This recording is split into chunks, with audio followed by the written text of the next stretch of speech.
years ago released Half-Life Alyx, which was met to amazing reviews, and it has sold around 3 to 4 million copies in the year since, and really is a must-play VR title for a market that really doesn't quite exist, or it's not there yet.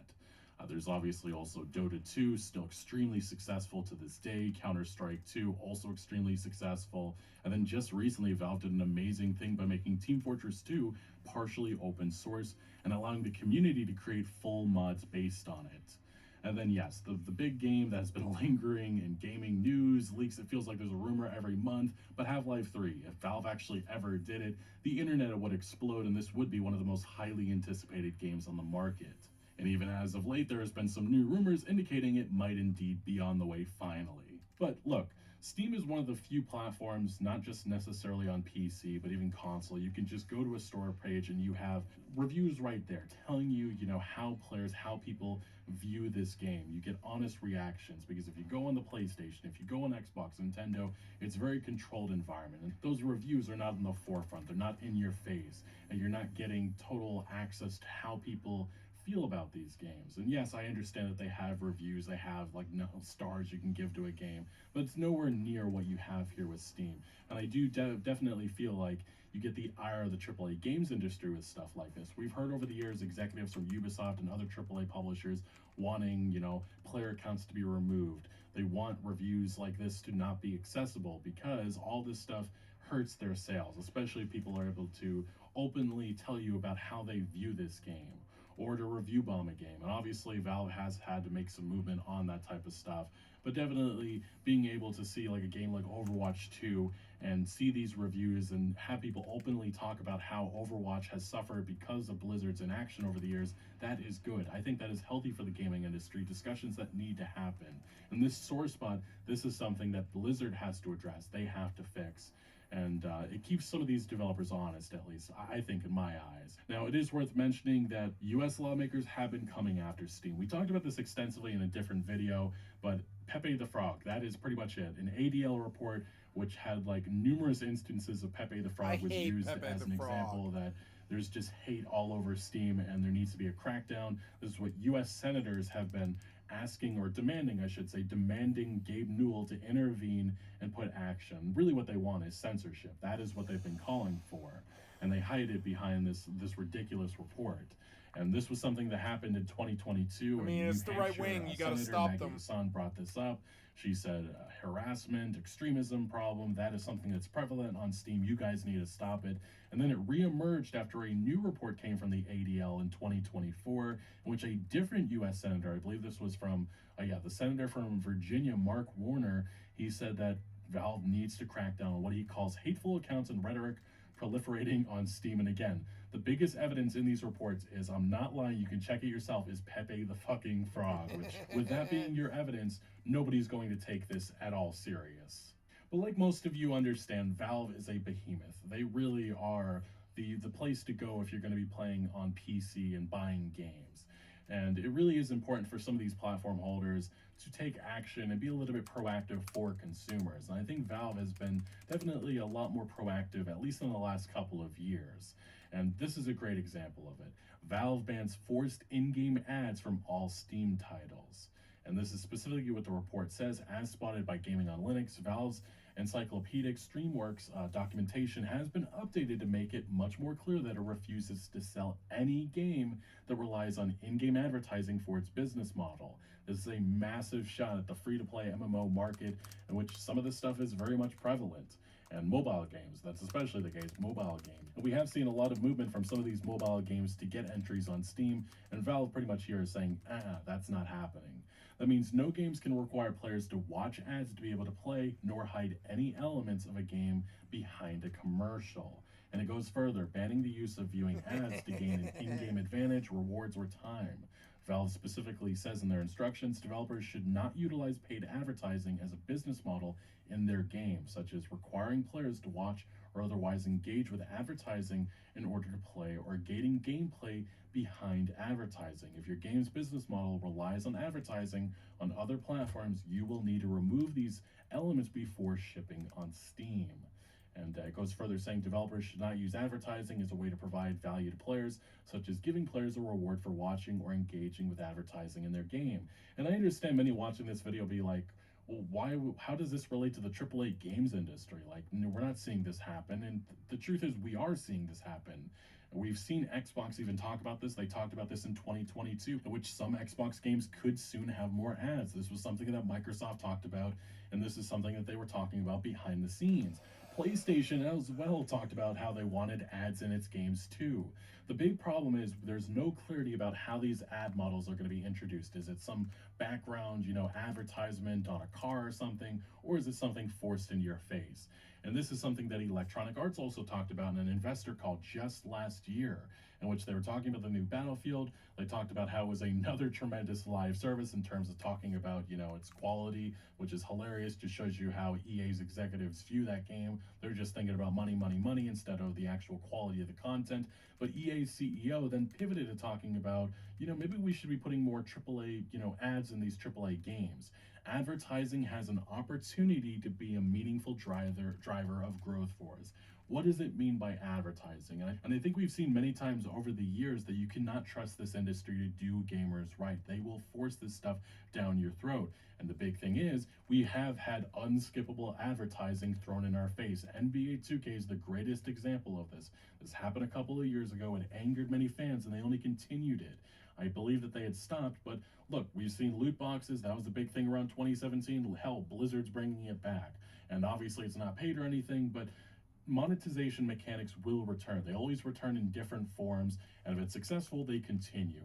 And advertising is very much one of those untapped areas in which these AAA executives see the potential, and they will force this down their throat, or force it down gamers' throats. But having a massive platform like Steam, which really controls the PC gaming sphere, they have a say in that conversation. And right now they are saying that's unacceptable. You cannot do that. And these are the types of decisions, these are the type of leadership that we need from this industry, especially to hold these AAA publishers accountable, and also to put a stop to some of their greedy minds and some of their visions of really ruining the gaming industry even further with greed. Now, it's not like this decision on advertising on Steam is the only good thing that Steam has done, because look, in 2021 they were one of the first companies to really say that, yeah, NFTs, cryptocurrency, you can keep that off of our platform. We're not doing that. And ultimately, look, this was just last year. Ubisoft has been very much on the forefront of pushing NFT games. They quietly launched a full-blown NFT game, Champion Tactics. This was in October. And just a couple of months later, they tried it again, featuring Rayman. And everybody says in the year 2024, but these AAA executives, these AAA companies, especially a company like Ubisoft, which is extremely desperate right now, they will push this stuff down people's throats just to make a nickel and a dime. And a company, again, they are desperate for money, and this is why you cannot trust these companies like Ubisoft to do gamers right. They will screw you over if it means they're going to make some more money. And ultimately, Square Enix is another great example. They've been pushing NFT projects for a while now, and they still are in 2024. And look, Gabe Newell actually gave his reasoning at the time for why he was so anti-crypto games and why they were removed from Steam. In an interview in 2022 with Rock Paper Shotgun, he said another thing was that the vast majority of those transactions of crypto games, for whatever reason, were fraudulent, where people were repudiating transactions or using illegal sources of funds and things like that. And then he continued, and I don't think he's talking about the AAA companies like Ubisoft or Square Enix, but I like to imagine he is, just because it's funny. Similarly, with the actors that are currently in this NFT space, they're not just people you really are wanting to be doing business with.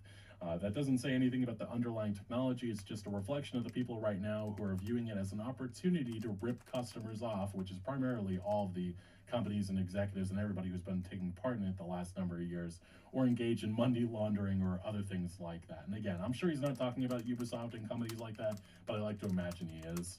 Now, besides Steam saying no to in-game ads, they've also done a number of other great things. Here's another example from The Verge. Steam now warns you if an early access PC game might be abandoned.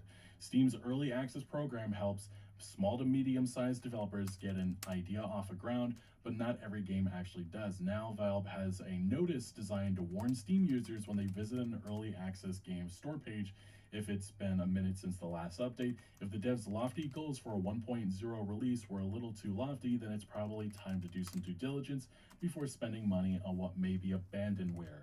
And what this does is it makes a lot of these developers, they have to be more open. They have to be more communicative with their community. And that is great. That is great for gamers. That is another pro-consumer decision.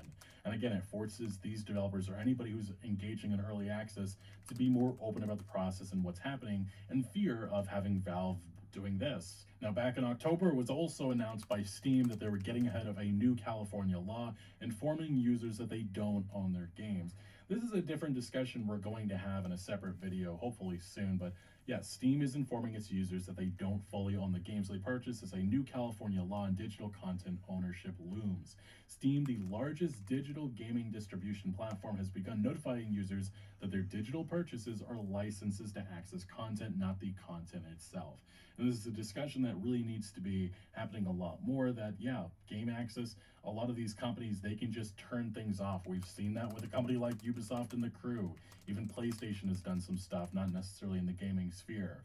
But this is a discussion, especially about game ownership, or really the lack of ownership that players have over the content that they're purchasing. The $70, $80, you're not buying the game, you're buying the license, especially with the digital-only future. I mean, we've seen many examples of single-player games that have those always online requirements. And indeed, there is a future in which some of these AAA executives, these publishers, can turn everything off, and you no longer have access to any of that content. Definitely a debate, a discussion that really needs to accelerate in the gaming space, as it really should be a number one topic that we're all talking about, but it really has been something that's kind of been thrown to the side, to say at the very least. But yeah, those were a couple examples. There's many more. This was just another recent one around September, October. Valve made new Steam rules that finally hold Season Pass DLC to account, and a move to make sure developers and publishers don't stray from their promises and commitments when it comes to Season Passes. Steam now toughened up its guidelines in this regard. Newly spotted documentation from Valve outlines how Season Passes must give a release date to all DLC included, describe what's in each piece of DLC, and much more. And the ruling goes on to mention that alongside some guidance on how to properly set up the Season Pass page on Steam, Valve now issues several warnings and new rules about what's needed in a Season Pass listing. Goes on to mention the first big one revolves around the release schedule for Season Pass content. In the process of launching a Season Pass, you will be asked to commit to a launch timing for each content release in the Season Pass. That launch timing is a commitment to both customers and Steam. If you aren't ready to clearly communicate about the content included in each DLC and when each DLC will be ready for launch, you should not offer a Season Pass on Steam. And I understand many people may be asking, again, how does this relate to the AAA games industry? Well, you can look at a game like Redfall from Arcane, in which that entire Season Pass ended up not happening. Obviously, players, I believe, ended up getting refunded a lot of that content, or the money that they spent on that content, but there is, again, this is just one of those things that you have to be proactive, because there is indeed a future in which a company could just renege on all of this and then just run off with the money. And this isn't even just something related to the AAA games industry, it's really just of any of the publishers on a place like Steam. I mean, we look at a game like The Day Before, which took off. They could have ran with that money. Unfortunately, the threat of lawsuits really loomed over them, but there's been a lot of those games really taking off. They've been advertising the moon and everything, and, you know, selling a game for $100, promising a Season Pass included, and then just running off with the money. That is something that needs to stop. And Valve being proactive with this, it's awesome to see, in my opinion. But the ruling here does continue. They do mention that Valve now lays out its expectations when it comes to release schedules, so you need to be more specific.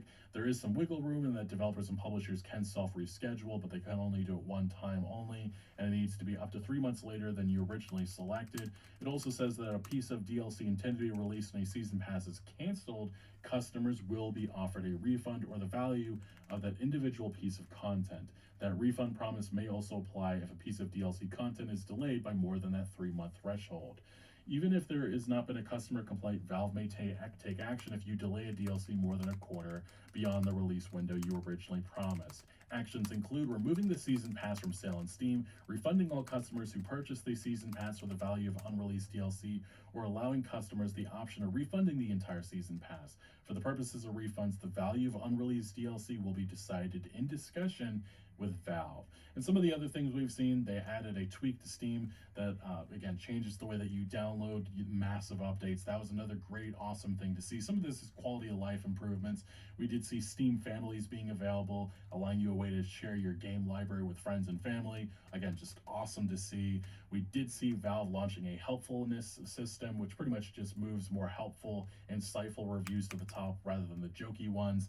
We did also see Steam demos changing, in which Valve was going after how a lot of these free games were flooding the market. So they're kind of changing how these games appear in the market. And also, I believe they added reviews as well to this. Yeah, the next one. Valve gives Steam demos some love, lets players post user reviews for them.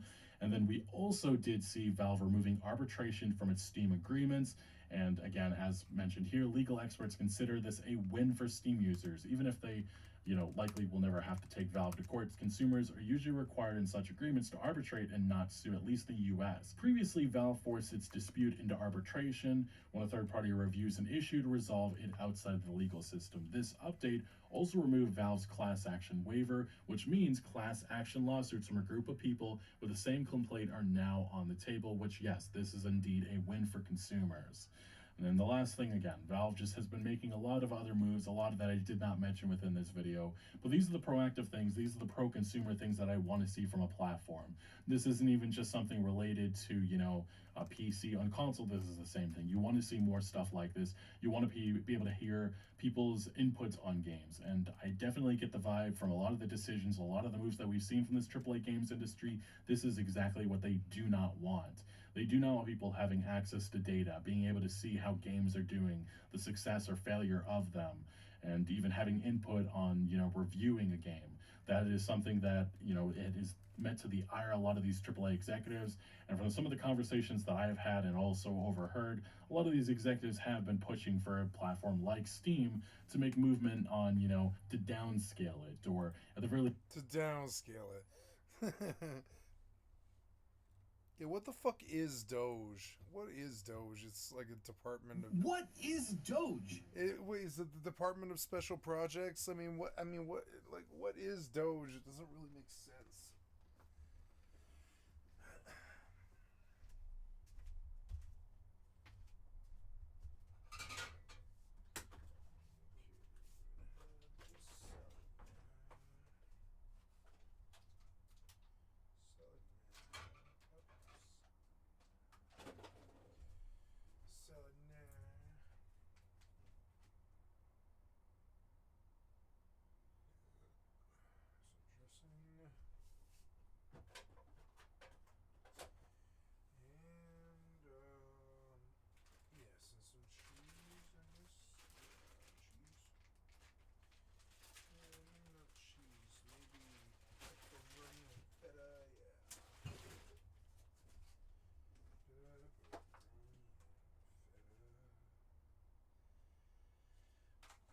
Dump some pepperoni on this. Oh, yeah, those beans are very old. I'll throw them away, honestly. Yeah, that's good use of the food, actually. This is all for a kick. Pretty good.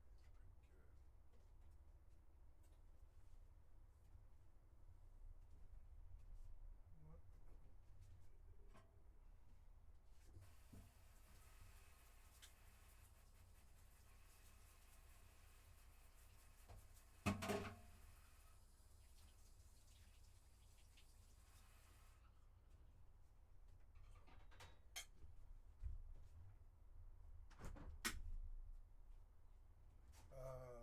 I'm out of beer. Am I totally out of beer? Yeah, I'm totally out of beer. Well, it was fun while it lasted. It was a fun couple of days.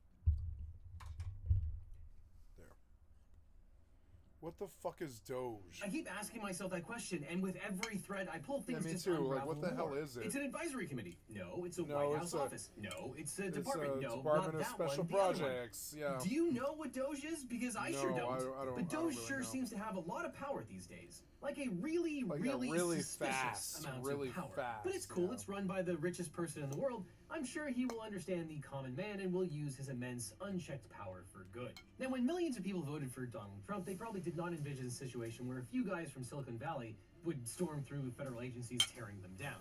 Although, a few of them obviously did imagine that. But here we are. America is in the grip of a soft coup effectuated by a government agency named after a meme coin, led by the world's richest man who's so sensitive about his feelings, he pays others to play video games for him to make it look like he knows what he's doing. Yeah, it kind of sounds bad when you say it like that. But the Department of Government Efficiency, known as Doge, is chewing through the federal government, changing code, controlling trillions of dollars, accessing sensitive information about taxpayers, veterans, and federal workers, illegally freezing spending, closing agencies like the Consumer Financial Protection Bureau, and claiming to have shuttered the Department of Education, while also accusing groups like Lutheran Family Services and USAID of being criminals. Although President Musk's first 3 weeks in office have been chaotic, lawyers and judges have mobilized to stop Doge from breaking laws. So today let's talk about what Doge actually is, because I'm not convinced that anyone actually does, and all the lawsuits that are out there trying to stop it. Yes, Elon Musk and a small group of young men marched into multiple federal agencies with their personal computers, copied an untold amount of sensitive data onto private servers, threw the government into chaos, and then bragged about it on Twitter.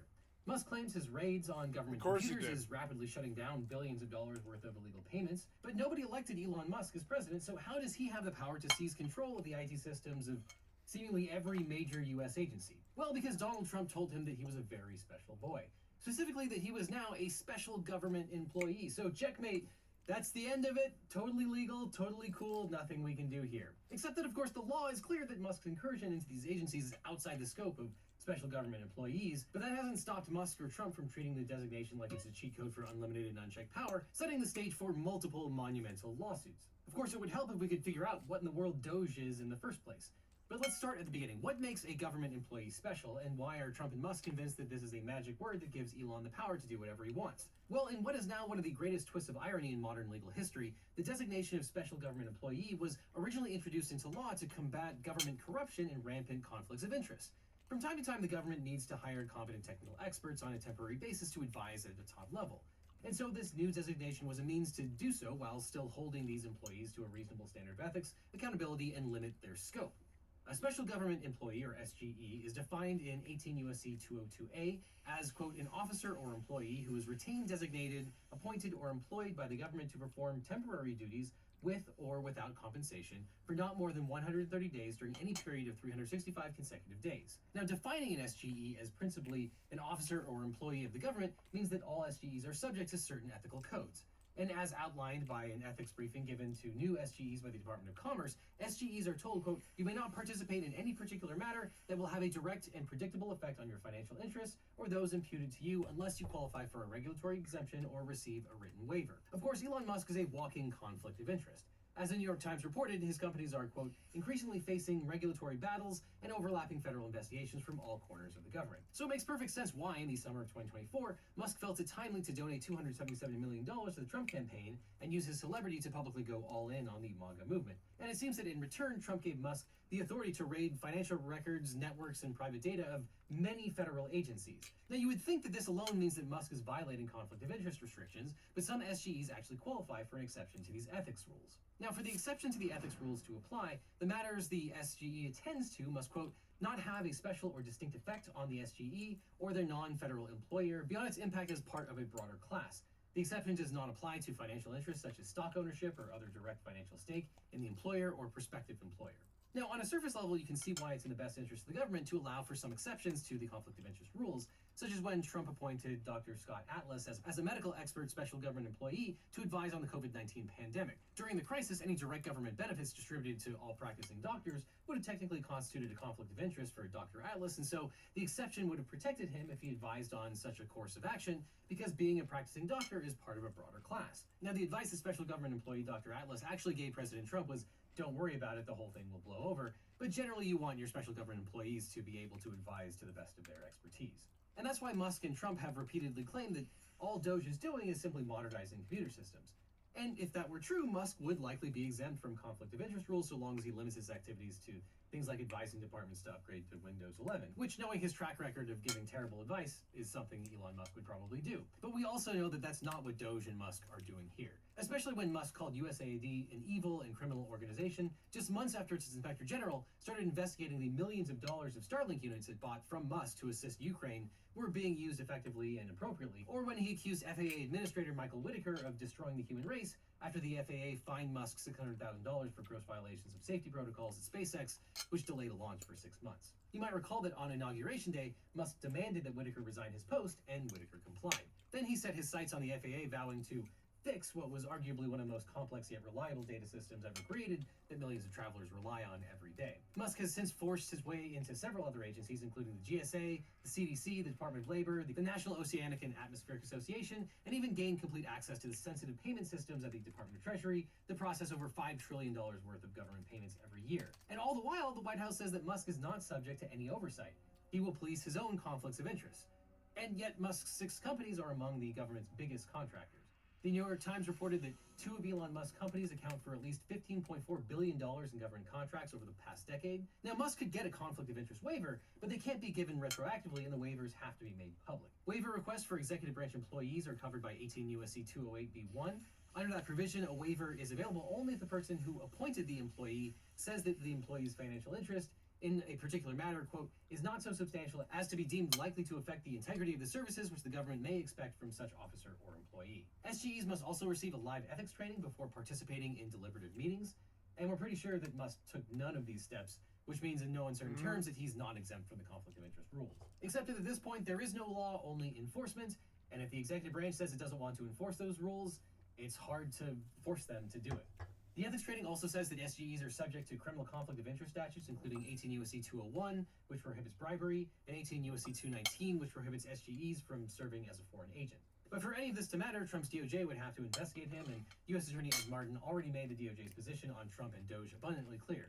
When people started identifying Musk's henchmen, the young guys who now have access to the sensitive government data, Musk said disclosing their identities was a criminal act, and Martin backed Musk up in less than an hour, sending a letter warning Americans that they could be prosecuted for interfering with Doge employees or identifying them. Now, FYI, Martin is wrong. Musk, as a special government employee, ultimately works for the American people, and you have a right to know what he and Doge are doing with your data. Now, obviously, if you're going to try to fire half of the federal workforce under dubious legal authority, you'll want a good lawyer. But if you want a great lawyer, my law firm, the Eagle Team, can help. If you've gotten in a car crash, suffered a data breach because Doge leaked all of your data, or are dealing with a workers' comp or social security issue, maybe because you got fired by Doge, we can represent you or help find you the right attorney. It's so important to talk to a lawyer right away so you can maximize your recovery. And by the way, we don't get paid unless you do, so there's nothing up front. So just click on the link in the description or call the phone number on screen for a free consultation with my team. Because you don't just need a legal team, you need the Eagle Team. Especially now. Now, what Doge is on paper and what it and Musk are doing in practice are two completely different things. Trump established Doge as an advisory group before he was inaugurated. And when he returned to the White House, he created it by issuing an executive order renaming the U.S. Digital Service as the U.S. Doge Service and reestablishing the office under the Executive Office of the President. Now, spoiler, this probably is not legal. Trump claims that Doge is a temporary organization under 5 U.S.C. 3161, and his executive order mandates that each federal agency create a Doge team of at least 4 employees in consultation with the U.S. Doge Service, God, I hate that name, to implement this agenda. Now, according to the order, Doge will finish up its work by July 4th, 2026.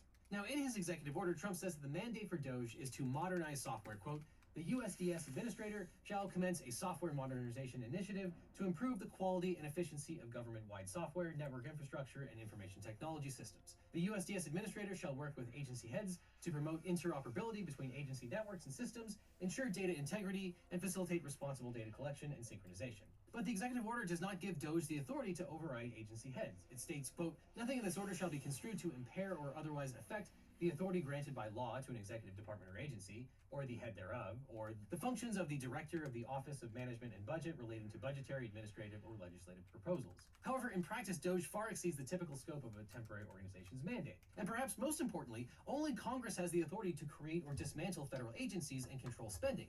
But Musk asserts that Doge has a much broader mandate granted to him by Trump, even though it's not within the powers of the executive branch to do so. He claims that Doge has the right to offer buyouts to employees, cut $4 billion from the budget each day, investigate fraud, close down federal buildings, and freeze spending. These are not things that temporary organizations do, let alone one tasked exclusively to modernize software. In fact, I'd argue that these aren't things the executive branch can do at all. It's exclusively the purview of Congress. But at least temporarily, for all intents and purposes, it seems that the world's richest man is illegally running a department that oversees the entire government. And that's the main issue with Elon Musk. Even if his actions fall well outside of what the law permits a special government employee to do, he can only be stopped if someone in a position of power stops him.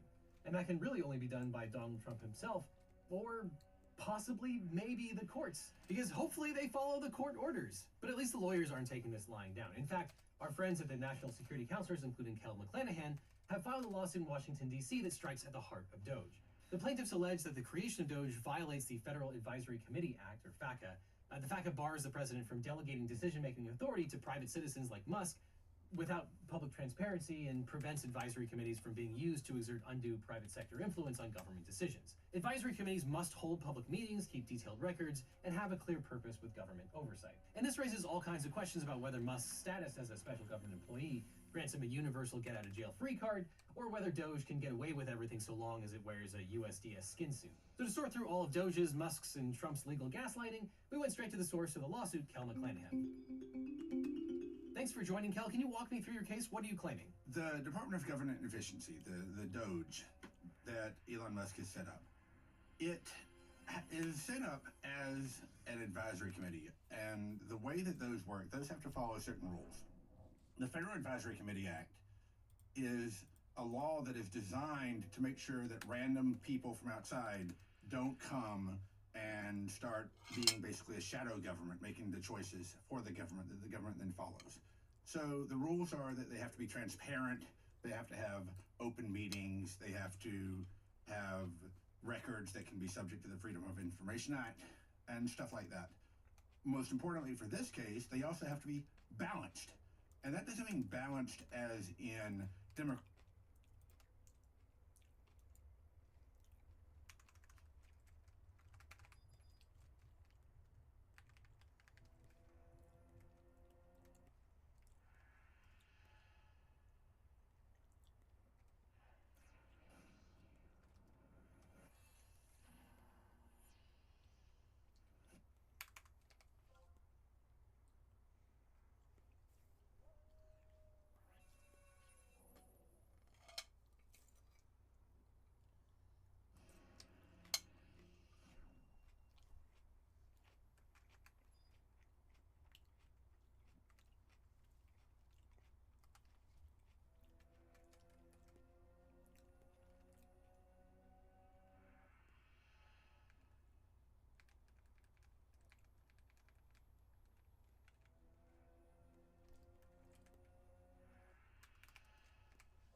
Democrats versus Republicans, it means balanced in viewpoints. In this particular case, you have Doge, which is supposed to be going through, at least from its earliest mentions before the inauguration, going through and deciding what is best for the American government, including getting rid of a lot of workers. And yet, they had no workers. They had nobody from the federal government on it, and that is not fairly balanced. And what do you expect the counter argument to be? Well, on Inauguration Day, they thought they found one weird trick. Donald Trump issued this executive order that basically said, I'm creating the United States Doge Service. And this is an office that's going to be within the executive office of the president. It's going to be wearing the skin, Buffalo Bill style, of the U.S. Digital Service that was an OMB office.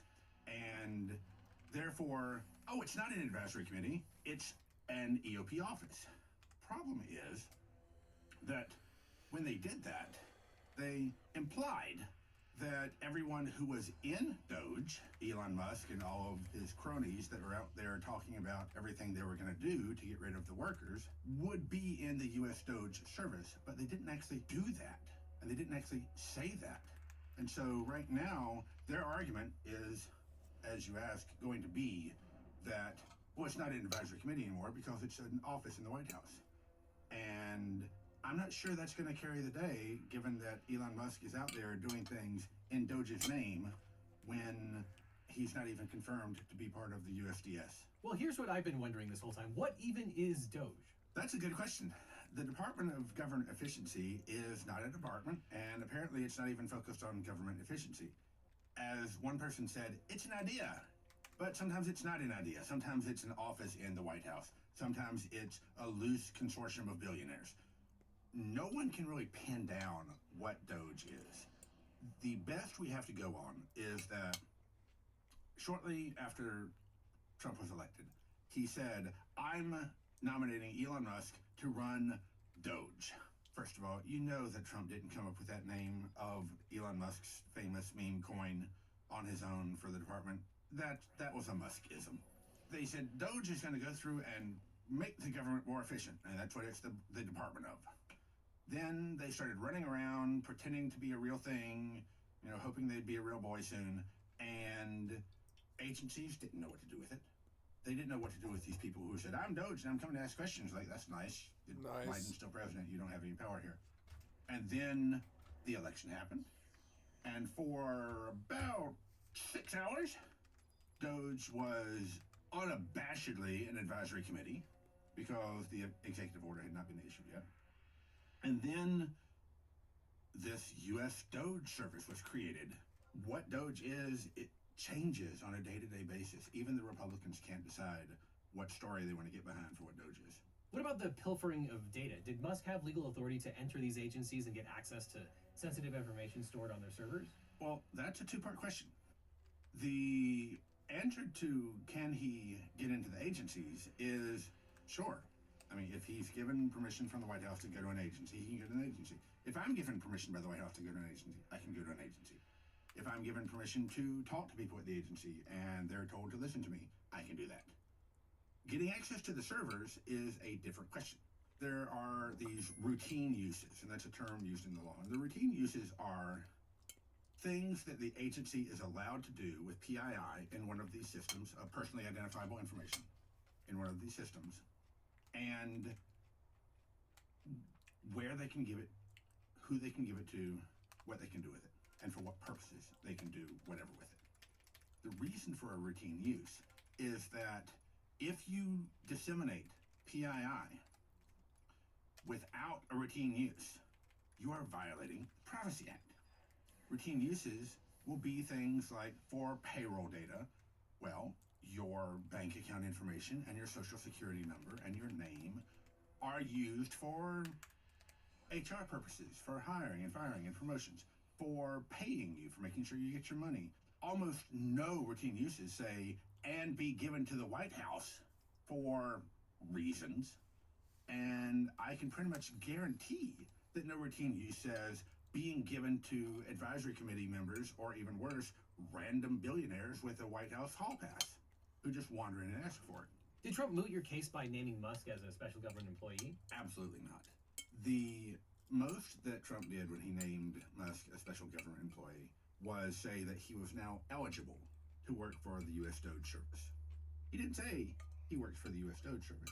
In fact, the fact that Musk is a special government employee came out when people were asking, is Musk the U.S. Doge administrator, who by executive order is the head of the U.S. Doge Service? And the answer from the White House is, he's a special government employee. Well, that's nice. I'm glad he's a very special boy, but he's still not confirmed to be the U.S. Doge administrator, which means he is at best a random guy, and at worst, for the law, a member of an unofficial illegal advisory committee, which is exactly what we alleged all along. Now, Trump's executive order and his public statements talk about Doge simply modernizing computer systems. But that's obviously not what they're doing. How do you square that circle? So, you can, but it doesn't help. If they say that Elon Musk is the U.S. Doge administrator, and they say that everyone working with Doge is part of the U.S. Doge Service, or one of these little away teams that go out to every agency and do fancy stuff for the week, then that doesn't help matters because the mandate of the U.S. Stowage Service is to modernize government IT.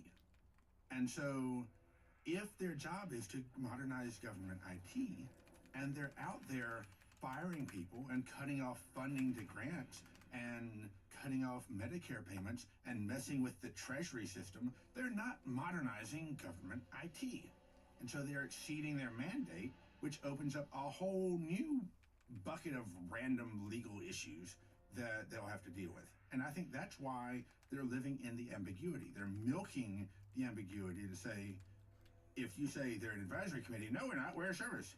And if you say, you say, well, then if you're a service, you're this, they say, oh, no, we're just sort of unofficially doing things. And so either way, they're screwed legally.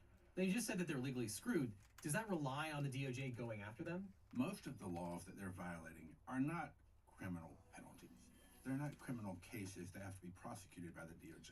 In fact, the reason that most of these laws are written this way is to allow you, me, random guy on the street, to litigate against the federal government and say, you are doing something wrong. Your Honor, please make them stop doing this wrong thing. And that is because they all waive sovereign immunity. Sovereign immunity says that you cannot sue the government without the government's permission. And that permission normally comes in the form of a law, a statute that says this creates a private right of action. The Administrative Procedure Act, which we're suing under in both the Federal Advisory Committee Act case and the E-Government Act case that I'm also bringing against OPM, is one such law that says this creates a private right of action. You may sue the government when it is breaking another law. The judge is saying, okay, let's give them the benefit of the doubt and say that special employees are treated like employees for the purposes of the Privacy Act. They still have to be employees of the Treasury Department and not of somewhere else.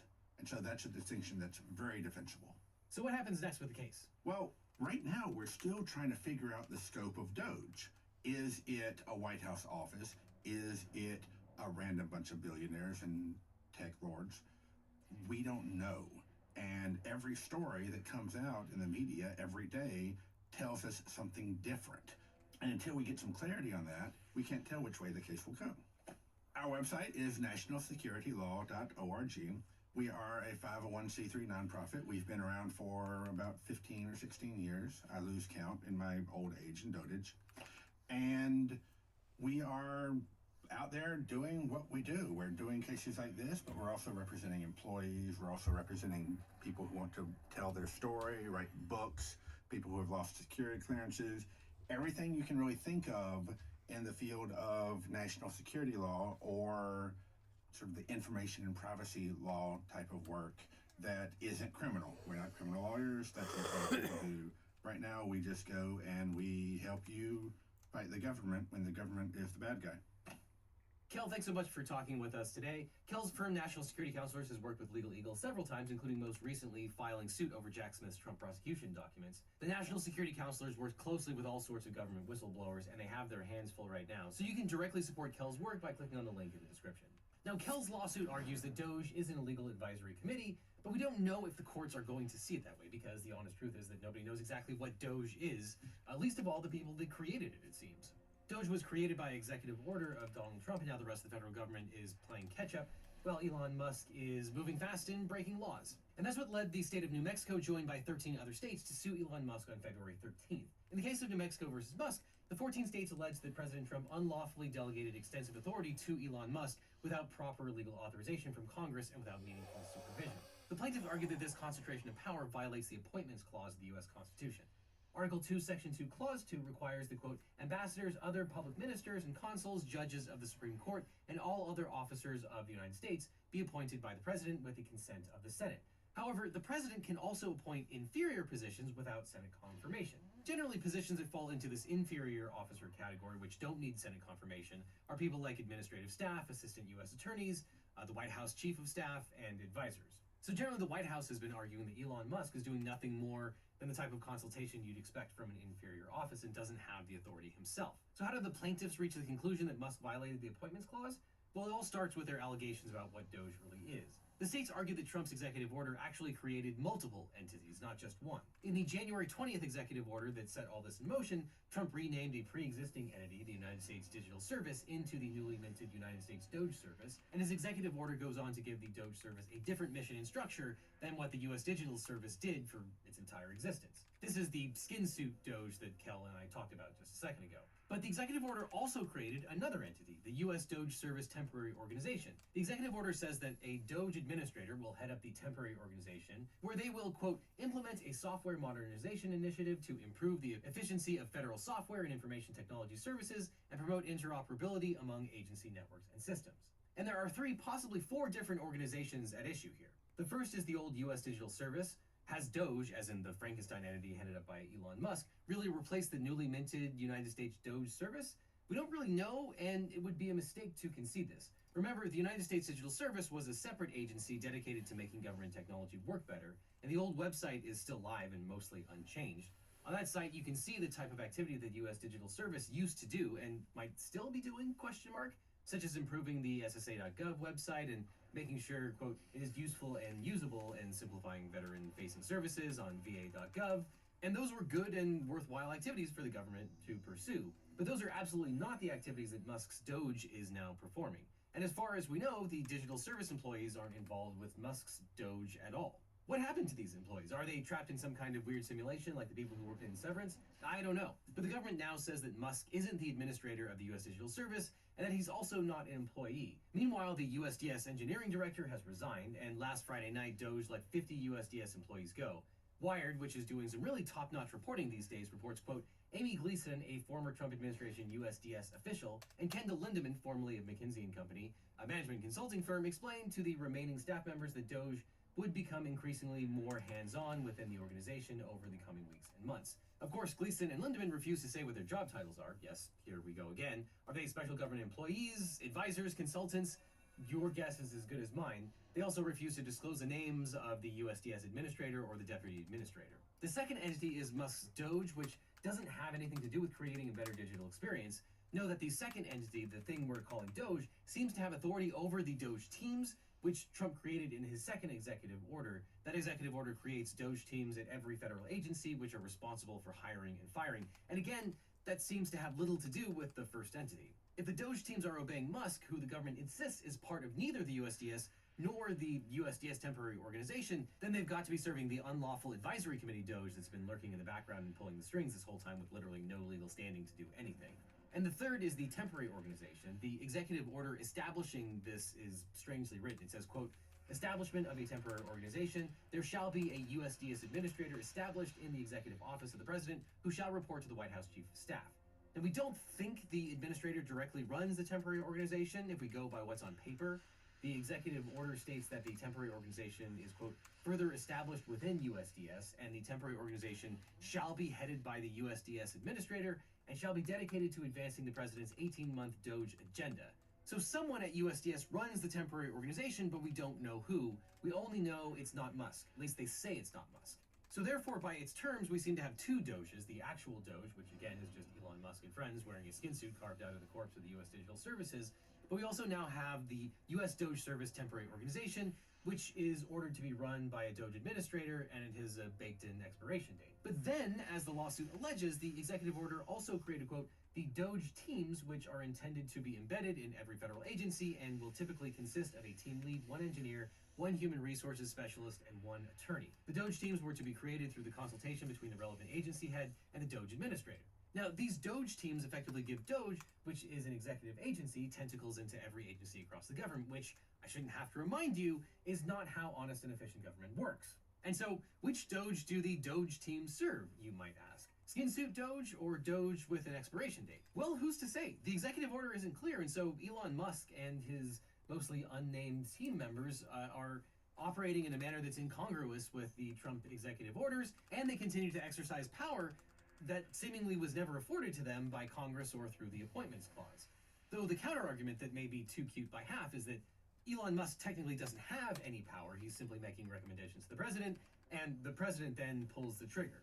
And thus, Musk and his team have no real power and would not violate the appointments clause. And even though the Doge temporary organization expires on July 4th, 2026, the complaint points out that, quote, on its face, the executive order exempts the Doge service, Doge administrator, and Doge teams from the July 4th, 2026 sunset provision. So, what we're then left with is an eternal Doge department, since whatever is left of the Doge expiration date after July 4th can just roll up into the skin suit Doge, and arguably this is why the appointments clause exists. The framers of the Constitution had the foresight to understand that a single department of government, unchecked in its power, could eventually become the supreme ruler of the entire government. So on February 17th, in response to the state's lawsuits, the White House submitted a declaration by Joshua Fisher, the director of the Office of Administration, stating that, quote, the U.S. Doge Service is a component of the Executive Office of the President. The U.S. Doge Temporary Service is within the Doge Service. Both are separate from the White House. Now, crucially, and I would say unpersuasively, the declaration clarifies that Elon Musk is not the Doge administrator. Musk is employed by the White House office as a senior advisor to the president, a position that gives him no greater authority than any other White House advisor. The declaration asserts that Musk is also a special government employee. Now, if you feel confused, that's probably the intent here. The White House is claiming that the U.S. Doge with an expiration date is actually a subdepartment of the skin suit Doge, and both are separate from the White House office, which is where Musk works as an advisor to the president. So, if you follow that logic, the White House would have you believe that Elon Musk is not formally associated with Doge at all, nor appointed to any position of sufficient power to warrant Senate confirmation. And this idea is further reinforced when Fisher goes on to claim, quote, Mr. Musk has no actual or formal authority to make government decisions himself. Mr. Musk doesn't have any advise power. the president and communicate the president's directives. Stephen Miller followed up on this inane theory of Musk's power, claiming to CNN that Musk and Doge had nothing to do with firing employees of the National Nuclear Security Administration. So then who is it making those decisions of which federal employees are terminated? Well, in that case, the Secretary of Energy would be the one. So what you're describing with the cuts in the Department of Energy, those are directed by the Senate-confirmed Secretary of Energy. But guess what, everyone? Just 2 days after Fisher's declaration, Donald Trump admitted that he had appointed Musk. Put a man named Elon Musk in charge. Thank you, Elon, for doing Thank that. you, Elon. Yeah, anyone who was following this at all would agree, yes, he absolutely did. And despite Stephen Miller's insistence that Musk is no different from Trump's other advisors, Trump has other ideas. He said explicitly, I put a man named Elon Musk in charge. And being in charge is different from he makes recommendations and maybe I follow them, maybe I don't. Fortunately, Anna, I don't have an answer for you. Because over the last 6 weeks, Musk has been everywhere claiming that he exercises near total control over the government. And once Doge gets access to an agency, Musk claims to have control over who gets fired and who gets paid, and in some instances, what agencies get shut down altogether, like the Consumer Financial Protection Bureau. And he seems to have a lot of control over even who gets criminally investigated. And this is echoed in the New Mexico versus Musk case, where the plaintiffs say that Musk's access, quote, is seemingly limitless and dependent upon Mr. Musk's discretion. They then go on to argue that Musk, quote, in many cases has exceeded the lawful authority of even a principal officer or of the president himself. Trump stated that Mr. Musk will pave the way for my administration to dismantle government bureaucracy / excess regulations, cut wasteful expenditures, and restructure federal agencies. It is doubtful that any one officer of the executive branch has the authority to make such cuts, let alone an unconfirmed government employee. And yeah, I don't want to sound like a broken record here, but this isn't just one weird trick that they're finally pulling that no one else thought to do. You can't withhold funding, rearrange agencies, and mess with the congressionally approved laws without violating the Appropriations Clause, the Take Care Clause, and the Impoundment Control Act. And Trump was even confronted about Musk's sweeping power. 10 days before the lawsuit was filed, reporters asked why Doge needed access to sensitive Treasury Department information, and this was his response. Well, it doesn't, but they get it very easily. I mean, we don't have very good security in our country, and they get it very easily. And on the following day, President Trump's statements illustrate that no one stands between Musk and Trump in the executive chain of command. Quote, I've instructed him to go check out education, to check out the Pentagon. So now the government insists that Elon Musk is not the Doge administrator, which presumably means that role is vacant, I guess. And if the role has always been vacant, it could mean that Doge with an expiration date still has yet to become active.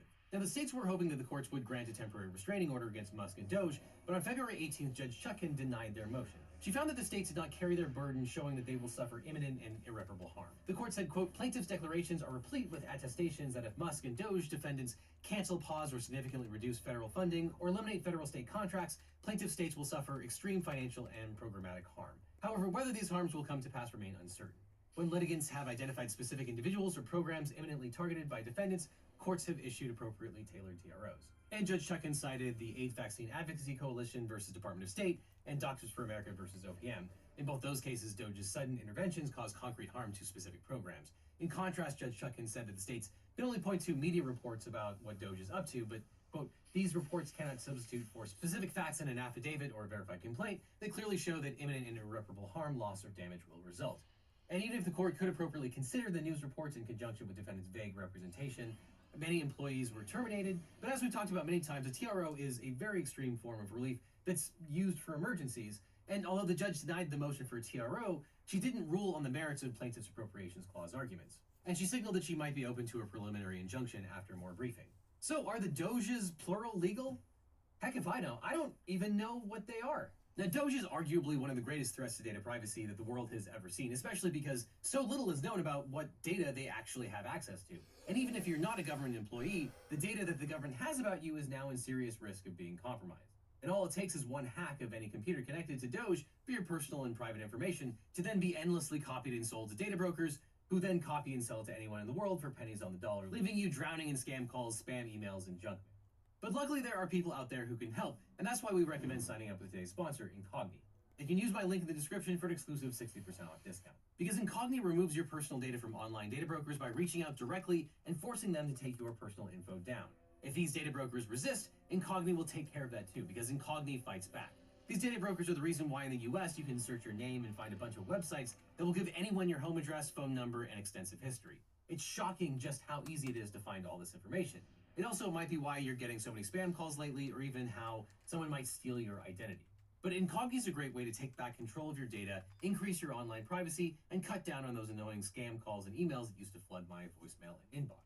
I've been using Incogni for years. In that time, you can see I've been on hundreds of lists, some of which had a high sensitivity score, meaning the broker had tons of data on. Luckily, Incogni has completed hundreds of takedowns for me over the years and is processing dozens of others. If I were to try this myself, it would take hundreds of hours. So thank you, Incogni, for saving me hundreds of hours and adding me to over 40 suppression lists. And Incogni will continue to conduct ongoing removals, because even if the data broker removes your data once, they can collect it again. And Incogni makes sure that your personal information stays off the market for good. So if online privacy is important to you, give Incogni a try. So if you click on the link that's on screen or down below, you can try Incogni risk-free for 30 days and get a full refund if you're not into it. But if you do decide to keep it, you still get the exclusive 60% off discount, so long as you use my link or the code LegalEagle, all one word, at checkout. So click on the link down below for an exclusive discount from Incogni. And after that, click on this link over here for more Legal Eagle, or I'll see you in court.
Ooh, well, my heating pad, yeah. My back hurts.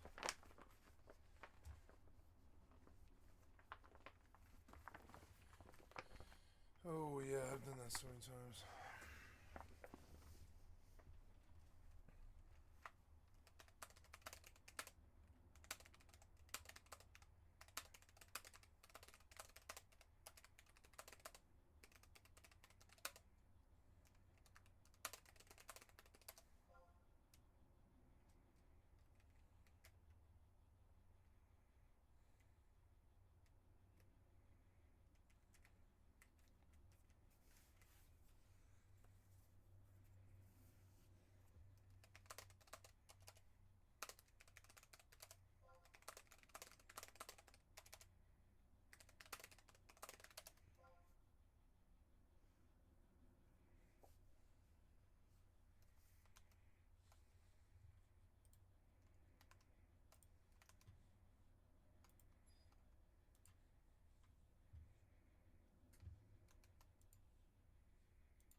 This is arguably worse than Nixon's Saturday Night Massacre. Open corruption is on full display at the Department of Justice. Because acting Deputy Attorney General Emile Beauvais III appears to have brokered a backroom deal with New York City Mayor Eric Adams. Help push Trump's immigration agenda, and the feds will kill the corruption case against you. A classic quid pro quo. But when Beauvais ordered U.S. Attorney Danielle Sassoon to file a motion to dismiss, she refused and instead resigned. Her letter to Attorney General Pam Bondi set off a mass exodus that will probably be remembered as the Thursday Night Massacre. And when Sassoon quit, Beauvais demanded some other attorney do his dirty work. No one stepped up. And one by one, they chose the door instead. As one said in his resignation letter, quote, "I expect you'll find someone foolish or cowardly enough to file your motion, but it was never going to be me." As of the time of this recording, at least 7 prosecutors have resigned in protest. Desperate, Beauvais and Bondi forced the remaining members of the Public Integrity Unit, or PIN, into a room, Squid Game style, and gave them 1 hour to pick who would eventually carry out the order, or they would all be fired en masse. This is so much worse than Nixon's Saturday Night Massacre. Now, why do I say that? Well, because we've been here before. On October 20th, 1973, President Richard Nixon tried to fire Special Prosecutor Archibald Cox, who was investigating the Watergate affair. Cox had subpoenaed Nixon's secret Oval Office recordings, which contained crucial evidence of White House misconduct. Nixon refused to comply and instead offered a compromise. A summary of the tapes prepared by Democratic Senator John Stennis, a Nixon ally who was basically deaf. Cox rejected that offer, insisting on the full tapes instead. In response, Nixon ordered Attorney General Elliot Richardson to fire Cox. Richardson refused and resigned in protest. Nixon then ordered Deputy Attorney General William Ruckelshaus to fire Cox, but he too refused and resigned. And finally, Solicitor General Robert Bork, who had then become the acting Attorney General, complied with Nixon's demand to fire Cox. Now, that was only a few months before Nixon resigned, and at the time this was a historic presidency-ending scandal. But what a difference 50 years makes. As we talked about last year, a federal grand jury indicted New York City Mayor Eric Adams for accepting bribes, wire fraud, soliciting campaign contributions from foreign nationals, and conspiracy. The indictment alleges that Adams and his staff received hundreds of thousands of dollars in free flights and hotels from the Turkish government, and alleges that Adams used straw donors to bypass federal campaign finance laws and misused the New York City public matching fund system to receive over $10 million in public funds for his 2021 mayoral campaign. The government alleges that in return, Adams gave political favors, such as overruling the New York City Fire Department's determination that the new Turkish consular building was unsafe. The FDNY found 60 violations that needed to be handled before the skyscraper could open to the public. And according to the indictment, Adams intervened, and the FDNY officer who made the recommendations was told he would be fired if he didn't acquiesce, and the, quote, skyscraper opened as requested by the Turkish official. And in December, prosecutors notified the court that they discovered more illegal conduct by Adams, including destruction of evidence, and that they would probably file a superseding indictment to that effect. The reporting indicates that Acting Attorney General Beauvais didn't care about any of this. He set out to make a deal with Adams that would please Trump and sought to use the criminal allegations to their advantage. Note that Beauvais worked diligently on the January 6 prosecutions before leaving the DOJ and defending Trump. Now, Mayor Adams did not resign when he was indicted, and it seems that he determined that his best chance of political and personal survival was to cozy up to Trump. And to that effect, Adams' lawyers are William Burke and Alex Spiro. Spiro also represents Elon Musk, and Burke recently became an ethics advisor to Trump's private companies. Now, shortly after Trump took office, lawyers for Adams apparently asked Trump to pardon the mayor. But instead of a pardon, they got a call from Emile Beauvais. And until recently, Beauvais was one of Trump's many criminal defense lawyers. Trump nominated Beauvais as the Principal Assistant Deputy Attorney General, or PADG, which does not require Senate confirmation. He is currently acting Deputy Attorney General, while Trump's other personal attorney, Todd Blanche, goes through the confirmation process. For 2 years, it's reported Beauvais was one of 2 chiefs of the Terrorism and International Narcotics Unit in the Manhattan U.S. Attorney's Office. His tenure was reputedly a disaster. A judge slammed Beauvais for, quote, grave derelictions of prosecutorial responsibility and identified, quote, systemic prosecutorial misconduct in a case involving alleged evasion of sanctions. The judge said the prosecution was, quote, marred by repeated failures to disclose exculpatory evidence. As we've talked about before, the failure to disclose exculpatory evidence, generally known as a Brady violation, is a serious ethical breach and can result in convictions being overturned. And that's what happened when Beauvais and the team of prosecutors he supervised prosecuted a defendant who had been convicted on several counts of evading sanctions against Iran. Prosecutors asked the court to vacate the jury verdict. Then District Court Judge Allison Nathan blamed the co-chief, saying, quote, the supervising unit chiefs appear to have offered little in the way of supervision. And Beauvais left the Justice Department shortly after the case went sideways. But in stunning allegations here, the New York Times reported that Beauvais essentially coached the mayor's defense team on what talking points to use ahead of time and got them on board with the unorthodox immigration policies for no prosecution plan. That led to a meeting between Beauvais, the defense team, and acting U.S. Attorney for the Southern District of New York, Danielle Sassoon, the prosecutor who had inherited the case. Now, during that meeting, Beauvais allegedly steered the conversation to how the changes hurt the mayor's ability to fight illegal immigration in New York City. Beauvais also wanted to know whether it hurt the mayor's re-election prospects, which, yes, it should hurt one's re-election prospects if you are alleged to have engaged in abject criminality. But as we'll discuss in a second, U.S. Attorney Sassoon summarized what went down here. Quote, I attended a meeting on January 31st, 2025 with Mr. Beauvais, Adams' counsel, and members of my office. Adams' attorneys repeatedly urged what amounted to a quid pro quo, indicating that Adams would be in a position to assist with the department's enforcement priorities only if the indictment were dismissed. Mr. Beauvais admonished a member of my team who took notes during that meeting and directed the collection of those notes at the meeting's conclusion. Now, admittedly, it's not usually the lawyers who engage in the Stringer Bell defense. Is you taking notes on a criminal fucking conspiracy? Now, Beauvais has subsequently admitted that he told someone to confiscate the notes, but said it was in the name of preventing leaks. Which is weird because the existence of notes have no bearing on whether someone leaks the content of a meeting or not.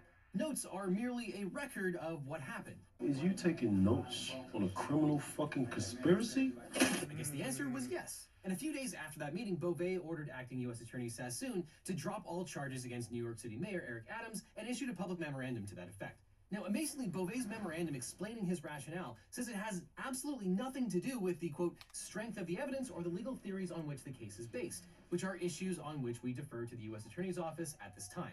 That alone was basically unprecedented and stunning.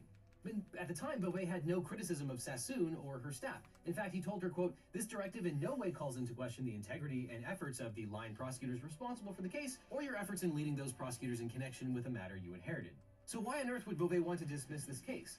Well, facially, he questioned the actions of former U.S. Attorney Damian Williams, which Beauvais said, quote, threatened the integrity of the proceedings, including by increasing the prejudicial pretrial publicity that risks impacting potential witnesses and jury pool. Now, we'll talk about those allegations in a second. And according to Beauvais, quote, it cannot be ignored that Mayor Adams criticized the prior administration's immigration policies before the charges were filed. Now, Beauvais' memorandum explicitly says it doesn't question that the prosecutors had enough evidence to bring these charges before a grand jury or that there was enough evidence to win the case. And the memo also doesn't mention the other 3 criminal cases filed against Adams' aides, which rely on much of the same evidence cited in the Adams indictment. Additionally, Beauvais' second reason for seeking dismissal is that the, quote, pending prosecution has unduly restricted Mayor Adams' ability to devote full attention and resources to the illegal immigration and violent crime that escalated under the policies of the prior administration. We are particularly concerned about the impact of the prosecution on Mayor Adams' ability to support critical ongoing federal efforts, as described in Executive Order 14165.1. Now, in a way, it's helpful that they are so incompetent and that they say the quiet part out loud. This rationale doesn't make any sense. Adams isn't the only person capable of handling important security issues in New York City, but also, yeah, being engaged in and being indicted for unrelated corruption will hamper your efforts to be the mayor. So Beauvais ordered Sassoon to file a motion for leave to dismiss, but nothing appeared on the docket. Now, at the time of this memo, anyone who read it knew that something corrupt was going on because the motion sought to ask the judge to dismiss the case without prejudice. A dismissal without prejudice means the case is dismissed, but the government has the right to refile charges in the future. Well, on the other hand, a dismissal with prejudice permanently ends the case, preventing the government from prosecuting the defendant on those charges ever again. Now, if you thought the process was tainted, you would either cure the infirmity, which, as we'll talk about, is what Sassoon wanted to do, or you dismiss with prejudice so the prosecution is done. But in this case, dismissal with prejudice allows the administration to hold future prosecution over the head of Mayor Adams. Tom Homan, Trump's border czar, even admitted this in a joint appearance with Adams on Fox News. If he doesn't come through, I'll be back in New York City, and we won't be sitting on the couch. I'll be in his office, up his butt, saying, "Where the hell is the agreement we came to?" Yes, so funny. So if the charges are dismissed without prejudice, the Trump administration can hold future prosecution over the head of Eric Adams like the sword of Damocles and get him to do what they want. So in response, a few days later, acting U.S. Attorney for the Southern District of New York, Danielle Sassoon, submitted her conditional resignation to Attorney General Pam Bondi, quitting in protest of the order to dismiss the Adams case. Now, Sassoon is a prosecutor who's probably best known for her cross-examination of Sam Bankman-Fried during his fraud case. Now, Sassoon has deep conservative roots, having clerked for Supreme Court Justice Antonin Scalia and Brett Kavanaugh when he was a member of the D.C. Circuit. She's also a member of the Federalist Society. But 3 weeks ago, she was handpicked by the Trump administration to take over as acting U.S. Attorney for the Southern District of New York, while Jay Clayton, Trump's pick to run SDNY, went through the confirmation process. And she's 8 months pregnant right now, so you can bet she doesn't need this crap right now. Now, Clayton previously created his own mini Saturday Night Massacre. You might recall in 2020, Bill Barr tried to fire then U.S. Attorney Jeffrey Berman, who was the U.S. Attorney for the Southern District of New York, and replace him with Clayton, who was the head of the SEC at the time. Berman refused because Clayton had no experience as a U.S. attorney or as a prosecutor. So it's fun, we get to relive that. Okay, one scandal at a time. Now, U.S. attorneys take 2 oaths upon assuming office. The first is the constitutional oath taken by all federal employees. Quote, "I do solemnly swear or affirm that I will support and defend the Constitution of the United States against all enemies, foreign and domestic, that I will bear true faith and allegiance to the same, that I take this obligation freely, without any mental reservation or purpose of evasion, and that I will well and faithfully discharge the duties of the office on which I'm about to enter, so help me God." Second, here, Sassoon took a jurisdictional oath as a member of the New York State Bar. Quote, "I do solemnly swear or affirm that I will support the Constitution of the United States and the Constitution of the State of New York, and that I will faithfully discharge the duties of the office of attorney and counselor at law according to the best of my ability." But Sassoon informed Attorney General Pam Bondi that, quote, "I cannot credibly represent the government before the courts if I seek to dismiss the Adams case on this record." So let's hear from Sassoon in her own words about what happened and why. Quote, "On February 10th, 2025, I received a memorandum from Acting Deputy Attorney General Emile Beauvais directing me to dismiss the indictment against Mayor Eric Adams without prejudice subject to certain conditions, which would require leave of court. When I took my oath of office 3 weeks ago, I vowed to well and faithfully discharge the duties of the office on which I was about to enter." Sassoon said her oath as a U.S. attorney includes making, quote, "only good faith arguments and not using the, quote, criminal enforcement authority of the United States to achieve political objectives or other improper aims." And that was exactly what Beauvais was doing. He admitted as such. Beauvais cited 2 reasons for dismissing the Adams case, none of which had anything to do with criminal justice. First, because the mayor promised to enforce Trump's immigration priorities in New York City, and second, because Beauvais claimed that former U.S. Attorney Damian Williams weaponized the Department of Justice. Now, Beauvais did not deny that there was substantial evidence that Eric Adams committed crimes, and yet, quote, "Mr. Beauvais appears prepared to concede that Adams should receive leniency for federal crimes solely because he occupies an important public position and can use that position to assist in the administration's policy priorities. Federal prosecutors may not consider potential defendants' political associations, activities, or beliefs. See Waite versus United States, politically motivated prosecutions violate the Constitution. If a criminal prosecution cannot be used to punish political activity, it likewise cannot be used to induce or coerce such activity. Threatening criminal prosecution, even to gain an advantage in civil litigation, is considered misconduct for an attorney. See, for example, D.C. Bar Ethics Opinion 339, ABA Criminal Justice Standard 3-1.6, quote, "A prosecutor should not use other improper considerations, such as partisan or political personal considerations, in exercising prosecutorial discretion." Sassoon then quoted Pam Bondi to Pam Bondi, quote, "In your words, the Department of Justice will not tolerate abuses of the criminal justice process, coercive behavior, or other forms of misconduct. Dismissal of the indictment for no other reason than to influence Adams's mayoral decision-making would be all 3. This is a classic quid pro quo. Quote, "Adams's advocacy should be called out for what it is, an improper offer of immigration enforcement assistance in exchange for a dismissal of his case." Although Mr. Beauvais disclaimed any intention to exchange leniency in this case for Adams's assistance in enforcing federal law, that is the nature of the bargain laid bare in Mr. Beauvais' memo. That is especially so given Mr. Beauvais' comparison to the Bout prisoner exchange, which was quite expressly a quid pro quo, but one carried out by the White House and not the prosecutors in charge of Bout's case. Now, I probably don't need to tell you, it is extraordinary for a U.S. attorney to accuse the 3rd highest ranking lawyer in the Justice Department of entering into a quid pro quo deal of this nature. But Beauvais himself compared the quid pro quo between Trump and Adams to the deal between Russia and the United States to release notorious Russian arms dealer Victor Bout in return for American gold medalist Brittany Griner. Sassoon called that analogy particularly alarming. That prisoner swap was an exchange of official acts between separate sovereigns, the United States and Russia, neither of which had any claim that the other should obey its laws.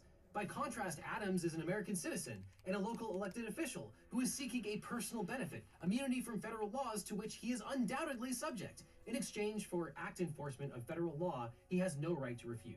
Now, I would compare this to another Russian deal, the one where President Trump tried to solicit a bribe from Ukrainian President Volodymyr Zelensky by refusing to send congressionally appropriated military aid to Ukraine unless he did him a favor of finding or fabricating dirt on his political rival, Joe Biden. Now, since it's been in the news so much, I will remind you that too was an act of impoundment that the president had no authority over. But admittedly, in some sense, this is a little different because with the Ukraine blackmail, it was purely for Trump's personal interest, where here it goes to effectuate political goals. But that's not how criminal prosecutions work. You are not supposed to withhold prosecution against a murderer, for example, just because they agree with you about, I don't know, vaccine mandates or something. And there is also one tiny reason why you don't offer a politician a personal benefit, like dismissing criminal charges on the condition that they perform or not perform an official duty. There's a technical term for it. It's on the tip of my tongue. Oh! Oops. What happened? What is Doge? Oops. I keep asking myself that question, and with every work. You are not supposed to withhold prosecution against a murderer, for example, just because they agree with you about, I don't know, vaccine mandates or something. And there is also one tiny reason why you don't offer a politician a personal benefit, like dismissing criminal charges on the condition that they perform or not perform an official duty. There's a technical term for it. It's on the tip of my tongue. Oh, bribery. If Mayor Adams had discretion in the performance of the immigration-related actions, there is a colorable argument that Beauvais attempted or successfully bribed him to perform his official acts. Now, the counter-argument is that the Trump administration was simply giving him a personal benefit to induce him to perform actions that he was otherwise required to perform, though that goes back to problem number one. But on these facts, I don't know. I hope Beauvais doesn't want to see any Broadway shows anytime soon. I'm just kidding. Hamilton is obviously going to be shut down as DEI. But Beauvais' second rationale for dismissal is that former U.S. Attorney Damon Williams, who's a Democrat, weaponized the Department of Justice against Mayor Adams, obviously another Democrat. This was a talking point of Adams that Beauvais adopted, and Mayor Adams played this up for Tucker Carlson in late January 2025, just as negotiations between his lawyers and Beauvais were heating up. Adams' lawyer Spiro had filed papers with the court a few weeks back that the prosecution should be dropped because U.S. Attorney Williams, who had already left the Department of Justice at this point, wrote an op-ed about how New York was in crisis. Now, the judge, Judge Ho, rejected Adams' argument, finding that the op-ed referred mainly to the problems with New York State, and that the op-ed only made an oblique reference to ethical problems, which did not name Adams specifically, did not contain any opinions on Adams' guilt, and did not go beyond the public record. So Sassoon pushed back on the allegations about Williams' motivations and actions. Quote, "If anything, I have learned that Mr. Williams' role in the investigation and oversight of this case was even more minimal than I had assumed. The investigation began before Mr. Williams took office. He did not manage the day-to-day investigation, and the charges in this case were recommended or approved by 4 experienced career prosecutors, the chiefs of the SDNY Public Corruption Unit, and career prosecutors at the Public Integrity Section of the Justice Department. Mr. Williams' decision to ratify the recommendations does not taint the charging decision, and notably, Adams has not brought a vindictive or selective prosecution motion, nor would one be successful." And Sassoon criticized Beauvais' assertion that the prosecution was timed to hurt the mayor's chances at re-election. Adams was indicted 9 months before the Democratic primary, and similar timing occurred in corruption charges against Senator Bob Menendez, convicted, and Representative Duncan Hunter, convicted and then pardoned by Trump. Now, Sassoon said that Adams chose the timing of his trial and that he could have delayed it until after the primary. He chose before, even though he knew, quote, the burden trial preparation would place on his ability to govern the city or campaign for re-election. But that is his choice, and the district court has made clear that Adams is free to seek a continuance. The parties therefore cannot argue with candor that dismissing serious charges before an election, but holding open the possibility that those charges could be reinstated if Adams were re-elected, would now be other than clearly contrary to the manifest public interest. I'm not aware of any instance in which the department has concluded that an indictment brought this far in advance of an election is improper because it may be pending during an electoral cycle, let alone that a validly returned and factually supported indictment should be dismissed on that basis. And Sassoon explained that her office was preparing new charges against Adams, which would have been done long after former U.S. Attorney Williams had left. Quote, "We have proposed a superseding indictment that would add an obstruction conspiracy count based on evidence that Adams destroyed and instructed others to destroy evidence and provide false information to the FBI, and that would add further factual allegations regarding his participation in a fraudulent straw donor scheme." And in our video on Adams, we talked about the probable destruction of evidence by several of the mayor's associates. Mohammed Bahi, one of the mayor's aides, is already facing charges of witness tampering and destroying evidence. Now, not surprisingly, Adams consented to a dismissal without prejudice, which means the department could refile a criminal case later. Sassoon claimed that Beauvais negotiated this deal without informing her office, and the offer is dangerous and corrupt. She suggested that the judge may not even grant the motion to dismiss. Quote, Adams's consent would not guarantee a successful motion given the basic flaws of the stated rationales for dismissal. Basically, she is waving a red flag saying that Judge Ho should make an inquiry into this dismissal. And Sassoon said that Beauvais' order requires her to violate her ethical obligations. Quote, because I do not see any good faith basis for the proposed position, I cannot make such arguments consistent with my duty of candor. And she's probably right. Ethical duties prohibit a lawyer from taking positions that are contrary to law or outside the bounds of reasonable advocacy.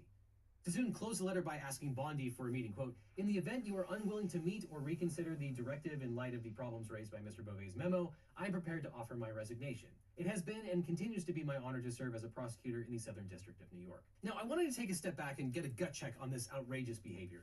So I asked former AUSA Mitchell Epner for his thoughts on the magnitude of Sassoon's letter about Beauvais. Thanks, Devin. I'm very appreciative of the opportunity to speak about this. I am speaking on my own behalf, and I am speaking as a former federal prosecutor. When I became a federal prosecutor, the mantra that was drilled into me was that we needed to act without fear or favor, meaning that we needed to act without fear of the personal consequences, and we needed to act without favor or disfavor to any potential defendant on the basis of who they were or how powerful they were. That is the mantra of the Department of Justice. That is something that Danielle Sassoon picked up in her truly amazing letter to Pam Bondi, the Attorney General, explaining why she could not go along with moving to dismiss the charges against Mayor Adams. That letter is one of the bravest, most courageous things that I have ever seen any lawyer do, and I tip my hat to her. Danielle Sassoon is somebody who I did not expect to become my hero. She and I have very different political views. She is a Federalist. She was a clerk to the late Justice Antonin Scalia. She is a dyed-in-the-wool conservative. She did not do what she did because of politics. She did this because of her adherence to the motto, the creed, and the mission of the Department of Justice. So, moving one step forward, this is important because everybody in the Department of Justice needs to know that the prosecutions will move forward without fear or favor. When I was an AUSA, I asked FBI agents, DE agents, others to go in the line of duty into danger, face possible death. And they needed to know that the cases that they put together would be prosecuted or not prosecuted based upon their strength, not based upon what the defendant knew, who the defendant could ask favors from. That is what we stood for. That is what the Department of Justice has always meant to stand for. That is what Danielle Sassoon stood up for. And that is under attack from Pam Bondi, Emile Beauvais, and what they are doing with regard to dismissing the charges against Mayor Adams.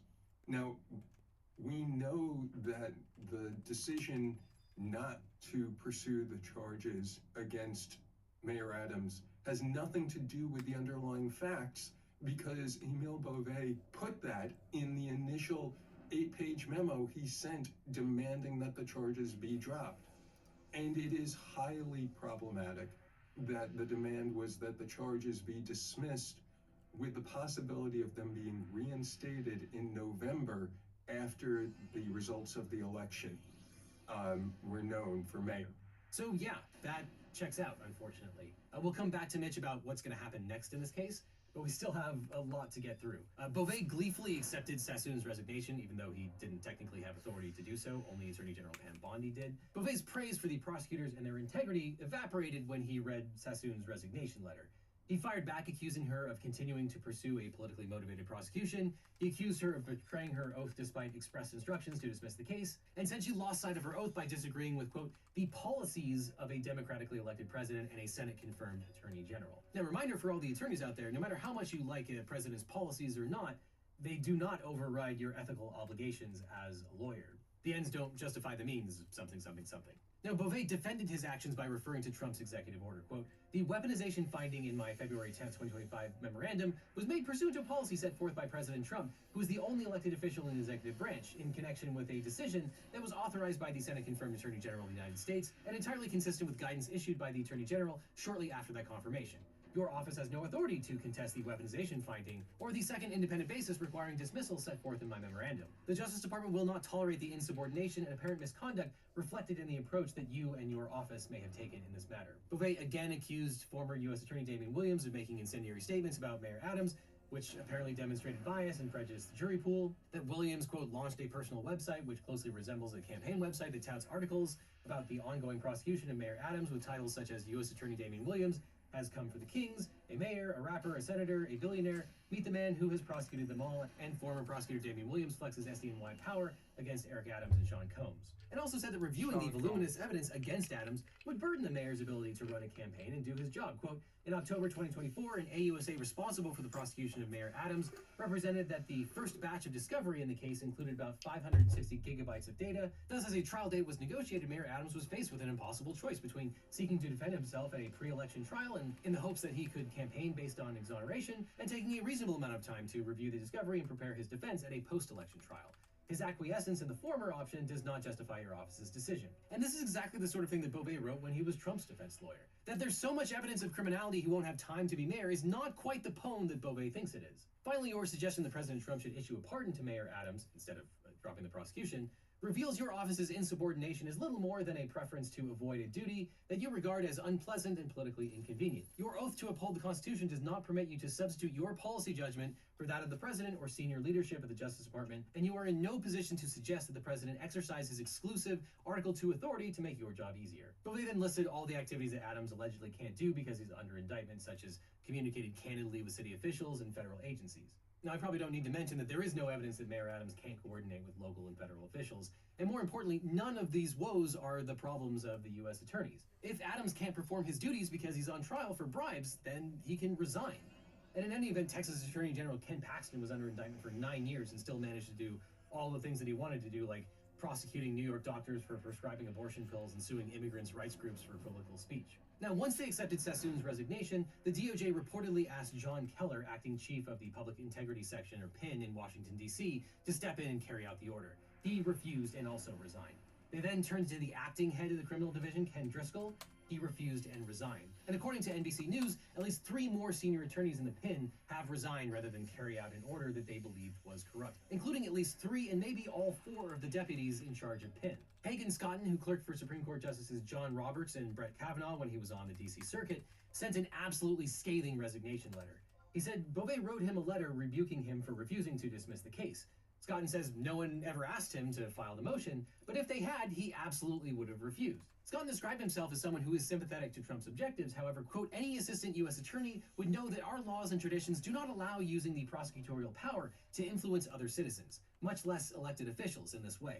If no lawyer within earshot of the president is willing to give him that advice, then I expect you will eventually find someone who is enough of a fool or enough of a coward to file your motion. But it was never going to be me. That is perhaps the most fire-breathing resignation letter I have ever seen from an attorney. And he also pulled no punches in backing up Sassoon's substantive points as well. Quote, in short, the first justification for the motion, that Damian Williams' role in the case somehow tainted a valid indictment supported by ample evidence and pursued under 4 different U.S. attorneys, is so weak as to be transparently pretextual. The second justification is worse. No system of ordered liberty can allow the government to use the carrot of dismissing charges or the stick of threatening to bring them again to induce an elected official to support its policy objectives. And it's worth mentioning that Scotton was a captain in the Army Special Forces and served 2 tours in Iraq and earned 2 Bronze Stars. And following these high-profile resignations, Bondi and Beauvais went completely Squid Games. Former U.S. Attorney Barb McQuaid reported that, quote, DOJ leadership has put all Public Integrity Section lawyers into a room with 1 hour to decide who will dismiss Adams' indictment, or else all will be fired, setting them strength to stand by their oath, which is to support the Constitution, not the president's political agenda. This was the Attorney General of the United States threatening to fire an entire section of the Department of Justice, in particular the one charged with investigating public corruption, if they didn't sign a document that was going to risk their law licenses. But eventually Bondi and Beauvais found two people who will probably forever be labeled as a fool and a coward. Antoinette Bacon, a member of the Federalist Society, who they apparently pulled from Florida for this, and Ed Sullivan, a senior lawyer at Penn, who reportedly volunteered to save the jobs of the other lawyers at Penn who would otherwise have been fired. And why didn't Bondi or Beauvais file the motions on their own? Well, they absolutely could have done that, but they wanted to flex their power and they wanted a U.S. attorney to legitimize the decision to drop the case. When Sassoon said that the president should have instead used his pardon power, she was arguing that if he did, public perception would have been that the deal was simply a corrupt quid pro quo handed down by the top executive. So that's why they really wanted a U.S. attorney to file the motion. But now that Sassoon has effectively blown the whistle, filing this dismissal document is a hot potato for anyone's legal ethics. And as far as we know, at this time, at least 6 U.S. attorneys have resigned, and a large section of the public integrity section has also resigned.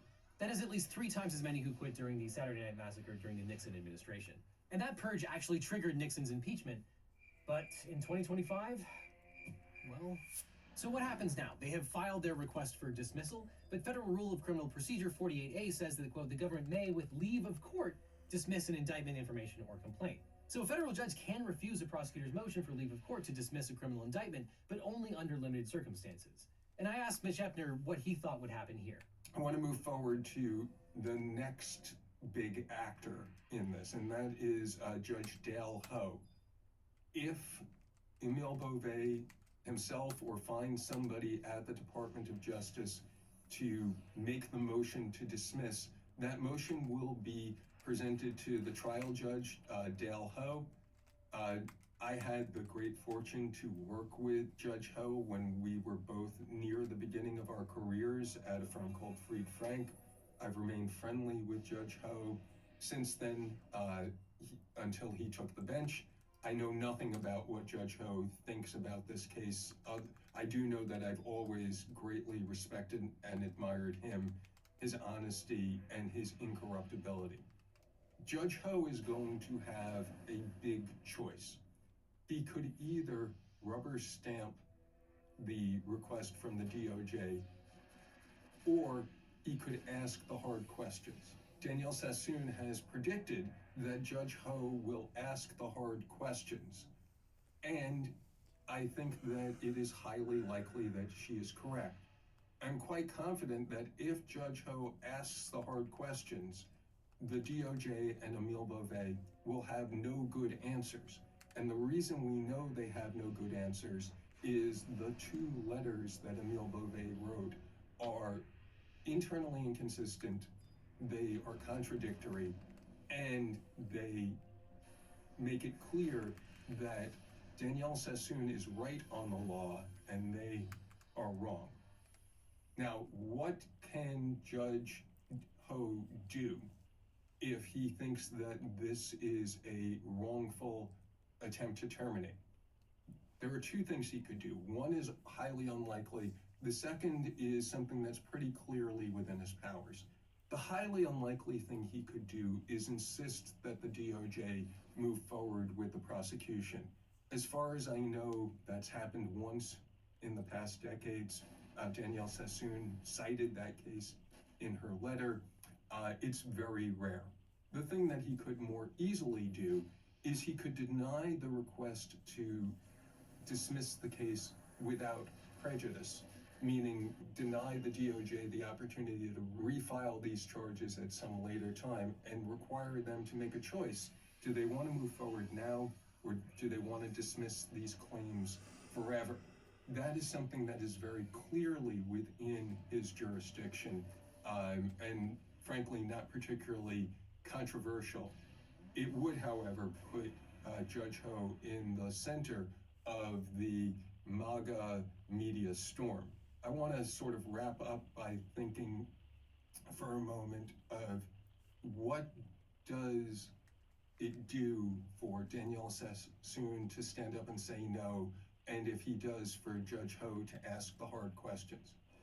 It doesn't prevent the particular harm.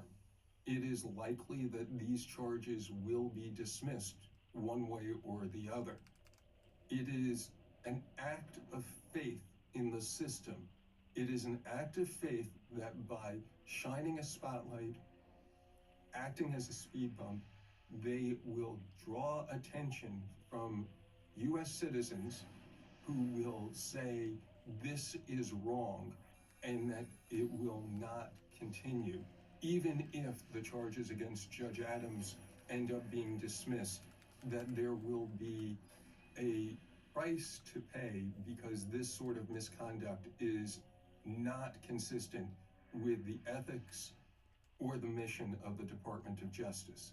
So I think back to the first Star Wars movie when Obi-Wan Kenobi realized that he no longer had the strength to beat Darth Vader in a duel. And he knew he was about to be killed. And he turns off his lightsaber and he meets his fate, saying to Darth Vader, "If you strike me down, I will become more powerful than you can possibly imagine." It is quite a sad day for justice in America. It's a sad day for the Department of Justice. And I am only thankful that I've been given this opportunity to share my thoughts. Thank you. So it's hard to say what's going to happen next. I suspect Judge Ho will want to ask some very hard questions, maybe hold a contempt hearing, which he should. My hope is that he puts people under oath and at the very least creates a clear record.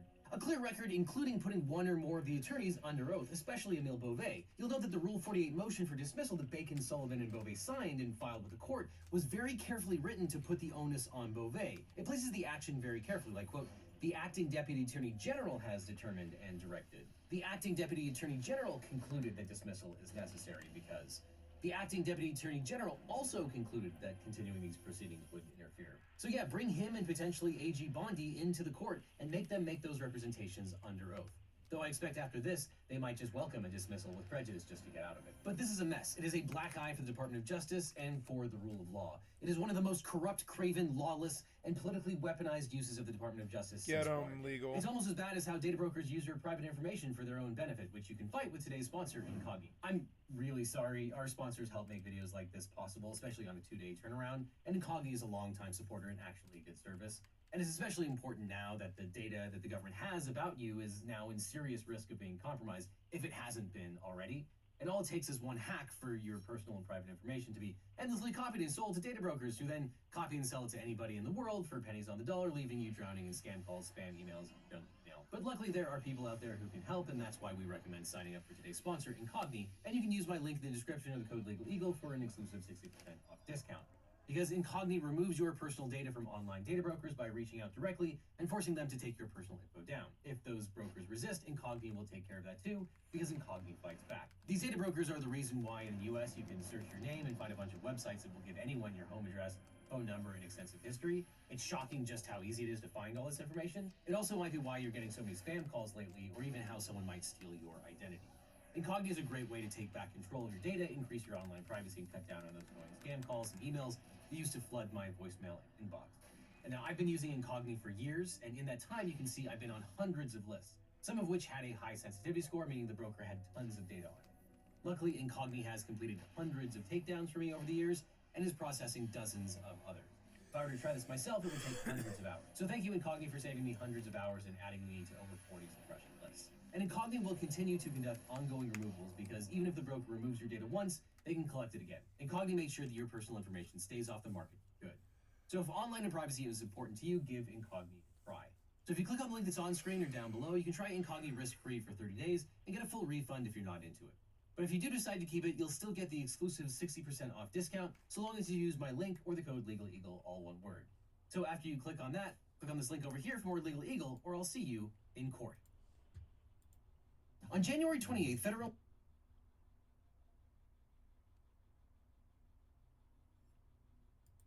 Video of Trump kissing Elon's bare feet to set off alarm and investigations. What?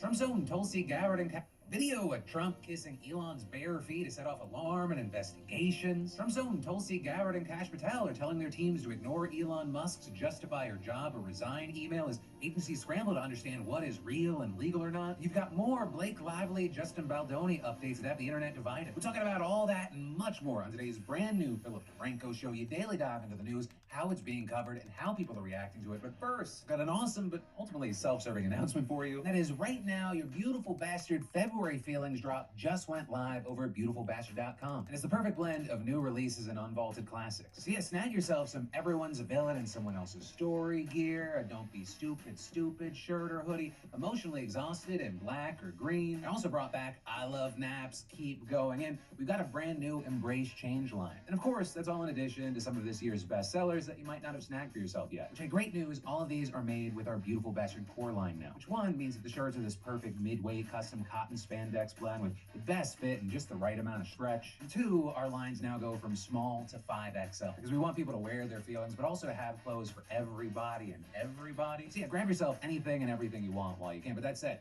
we have a lot to talk about today, starting with this. I am genuinely so sorry that I have to do this to you. Because if you haven't seen, there is this utterly cursed AI video of Trump kissing Elon Musk's feet. When I say kissing, I mean Trump just going to town on those little piggies, which are also two left feet. With that being just one of numerous indicators that this is AI, but it has the text, "Long live the real king." And while AI slop like this gets made all the time, the reason this is in the news is you might notice that this video is being played on a monitor in what looks to be an office hallway. And now, according to multiple reports, those are the halls of the Washington, D.C. headquarters for the Department of Housing and Urban Development, with a reporter from the Washington Post saying that she was sent the clip from multiple people inside the building and learning that it was played on screens throughout the headquarters. So then also, oh my God, they played this at HUD? Oh my God, that's such a crazy hack. Independent journalist posting on Blue Sky that sources told her that the clip played on loop for 5 minutes and, quote, building staff couldn't figure out how to turn it off and so sent people to every floor to unplug TVs. Right, and with all this, you had a number of people noting that the "Long live the real king" text seemed to be a reference to a Truth Social post that Trump made about himself last week. Or with also the official White House account posting a fake magazine cover of Trump in a crown with the phrase, "Long live the king." You know, with all this, when asked to respond to this apparent hack, you had a spokesperson for HUD telling the Daily Beast, "Another waste of taxpayer dollars and resources. Appropriate action will be taken for all involved." But as far as, who got that video to play on those screens, right now it's unclear and really any guesses or speculation. But you also had outlets like New York Magazine noting that Housing and Urban Development HQ probably has quite a few angry people in it. And Rolling Stone even calling the action an apparent digital protest. Right, and that because over the weekend it was reported that the Trump administration and Musk's Department of Government Efficiency are looking to reduce HUD's employees by about half. With the Associated Press then getting into specifics, reporting that this could impact those who support disaster recovery, rental subsidies, discrimination investigations, and more. That could make for someone somewhere in this world to be mad at Trump and Musk. But that's also not the only thing Elon's done to piss off government workers, and now Tulsi Gabbard, Kash Patel, and numerous other Trump-appointed agency leaders are telling their employees to ignore him. And specifically, what we're talking about here is an absolutely wild directive that Musk made on Saturday with him posting on X. Consistent with President Trump's instructions, all federal employees will shortly receive an email requesting to understand what they got done last week. With him adding, failure to respond will be taken as a resignation. With that seeming to be in response to a post that Trump made on Truth Social earlier that day where he wrote, "Elon is doing a great job, but I would like to see him get more aggressive." And adding, remember, we have a country to save, but ultimately to make greater than ever before. MAGA. True to his word, federal workers started getting emails directing them to do just that. And according to copies of the email that were obtained by media outlets and screenshots that have been circulating online, the message was sent from the HR arm of the Office of Personnel Management with the heading, "What did you do last week?" And like Musk said, it directed employees to reply with approximately 5 bullets of what you accomplished last week and CC your manager. With the message also instructing workers to not send any classified information, links, or attachments, and giving them a deadline of Monday at 11:59 p.m. Eastern Standard Time to respond. Though very notably here, a key thing really, the email didn't make any mention of Musk's threat that failure to reply would be taken as resignation. So unsurprisingly, this curt email and Musk's separate threat, it sent the federal workforce spiraling into absolute chaos as agency employees and leaders alike struggled to determine the legal and logistical implications for the 2.3 million workers. I mean, first of all, it's unclear if this is actually mandatory because the official email said nothing about Musk's threat. A threat that, by the way, also appears to explicitly contradict an assessment from the OPM earlier this month stating that any responses to government-wide emails must be explicitly voluntary. With legal experts also arguing that it would be illegal for the government to take a lack of response as a resignation because under federal law, government employees' resignations must be voluntary. Also, despite Elon's repeated insistence on X that this will be an easy project that should only take a few minutes, that just simply isn't the case for many workers. For one, some federal employees aren't allowed to reveal information about their work to third parties without getting specific approvals first. And then there are plenty of people who just can't check their emails and aren't able to respond in the roughly 48-hour time frame. With you having, for example, Defense Department employees who are on duty, tours, and remote locations. And that's also now in addition to the many workers who have been put on administrative leave and can't log into government devices or emails. And then beyond all that, the email also says not to include any confidential information. But for many people who work in roles that deal with intelligence, defense, national security, and other similar issues,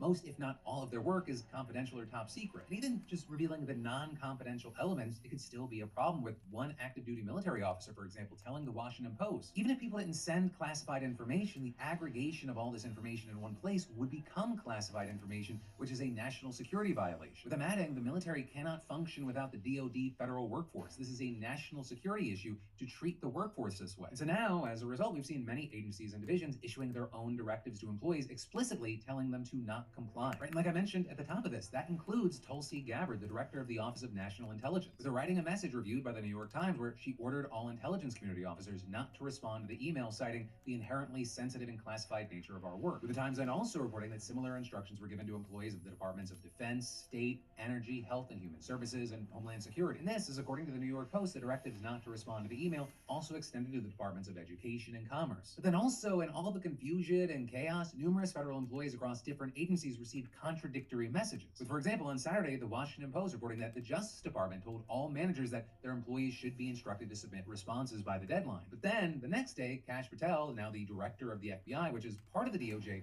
wrote a letter to all agency employees telling them to pause any responses and explain it. The FBI, through the Office of the Director, is in charge of all our review processes and will conduct reviews in accordance with FBI procedures. And this is Health and Human Services employees were also allegedly given one instruction and then told later to pause and wait for guidance. Workers at agencies under DHS, including the Secret Service and the Cybersecurity and Infrastructure Security Agency, they were instructed to reply before the department sent a note telling everyone to do the exact opposite. I mean, some agencies didn't even think that the email was real at first, with leaders at the National Oceanic and Atmospheric Administration initially sending a message to some staff saying, "It is possible that this new message sent outside of normal business hours was sent in error and or is a phishing attempt," right? Instructing them to not respond until the message could be verified as authentic. And as if this could not get any more confusing, it's also been reported that the email made its way into the inboxes of people who weren't supposed to get it at all. Right? This email was just meant for the executive branch, but sources told the Washington Post that some judges and judiciary staff, they received it as well, despite the fact that they literally work in the judicial branch. And so unsurprisingly, Musk's post and the OPM email, they generated a ton of backlash. Where you had unions that represent federal workers and Democrats slamming the move, echoing the widely held legal consensus that Musk's threat is illegal and urging more departments to tell their employees not to respond. With one of the most notable responses coming from Senator Tina Smith, who got into a heated back and forth with Musk after tweeting, "This is the ultimate dick boss move from Musk, except he isn't even the boss, he's just a dick." And adding, "I'm on the side of the workers, not the billionaire asshole bosses." But this also is very significantly here, we even saw some Republicans chiming in. With, for example, Senator Lisa Murkowski calling the request absurd and defending government employees, writing on X, "If Elon Musk truly wants to understand what federal workers accomplished over the past week, he should get to know each department and agency and learn about the jobs he's trying to cut." And beyond that, you also had at least one Republican lawmaker questioning the legality, with Representative Michael Lawler telling reporters, "I don't know how that's necessarily feasible. Obviously, a lot of federal employees are under union contract." Right, and to that point, just this morning, we saw unions representing federal employees bringing a lawsuit against Musk's resignation threat, with them arguing that it violated procedural requirements under the Administrative Procedure Act. But still, throughout all of this, Musk has continued to double down, continually making posts reaffirming his support for the initial threat. And as far as how Donald Trump has responded to all this, he initially indicated his support with a SpongeBob meme making fun of the outrage, which I know it's 2025, but what a fucking cursed sentence. But you also had Trump taking a firmer non-meme stance during a press conference with French President Emmanuel Macron this afternoon. I thought it was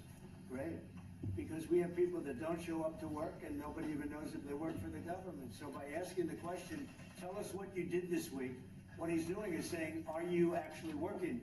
And then if you don't answer, like you're sort of semi-fired or you're fired, because a lot of people are not answering because they don't even exist. So I think it was actually, there was a lot of genius in sending it. We're trying to find out if people are working. And so we're sending a letter to people, "Please tell us what you did last week." If people don't respond, it's very possible that There is no such person, or they're not working. But there, you had a reporter following up by noting that some agencies instructed their employees not to respond despite Musk's threat and asking Trump whether he has concerns about the disconnect there. But then Trump responding by falsely claiming that only agencies concerned with confidential matters of security had taken those steps and adding. And they don't mean that in any way combatively with Elon. They're just saying there are some people that you don't want to really have them tell you what they're working on last week.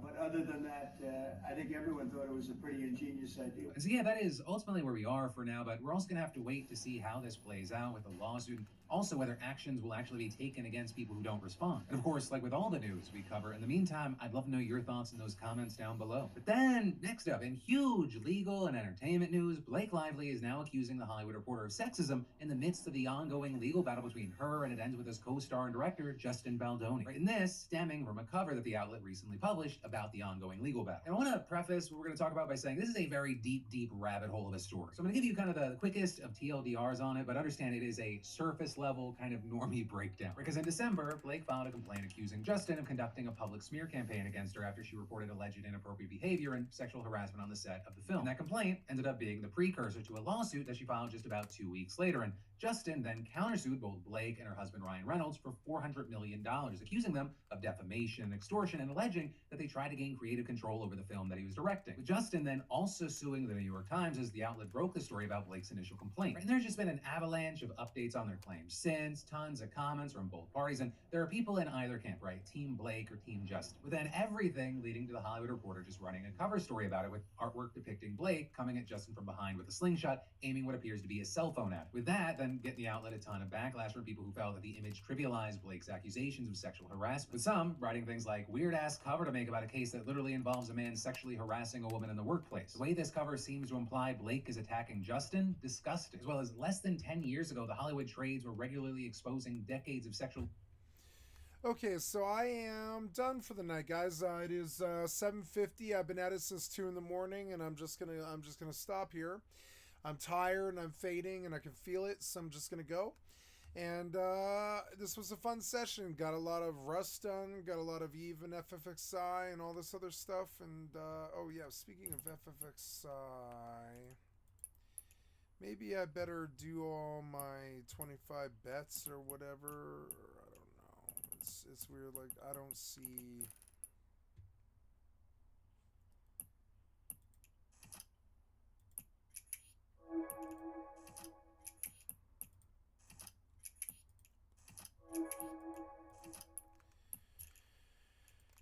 Anyways, I am going to stop all this and go to bed.